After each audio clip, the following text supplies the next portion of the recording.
District leaders say interest is growing and soon schools will have teams, jerseys, and esports will be an extracurricular activity. It'll caught me off guard that, they started caring about video games. To some, this just looks like a room full of teenagers playing video games. But esports is growing, and Dallas ISD is currently running a pilot program to consider it as a legitimate extracurricular activity. So I thought everybody was seeing video games as childish and, not really important.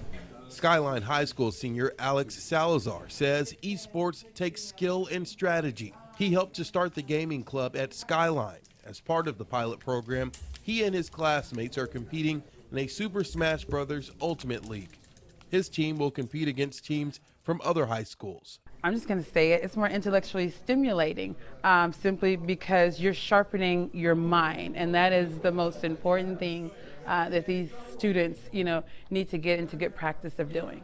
Elizabeth Hughes teaches video game design. She says her lab is packed 4 days a week. The students are actually, building on those 21st century skills that are going to be required, once they leave high school. In North Texas, students are competing and winning on the collegiate level. The Super Smash team at the University of Texas at Dallas won a national championship.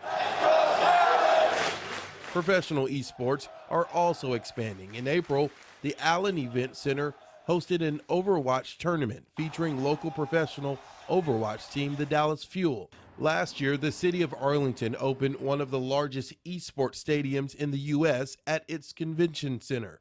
In 2 weeks, the University Interscholastic League could consider a pilot program that would treat esports like other sports programs in Texas schools. So it's still in the early stages, but there's certainly interest among several legislative council members, and there was enough interest to want to send out that survey. Kate Hector says at the beginning of the school year, a survey went out to districts.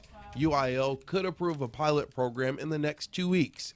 For Salazar, he sees this change as an open door for a community that might be overlooked. There's a future that, more than just sitting at home, meet new people.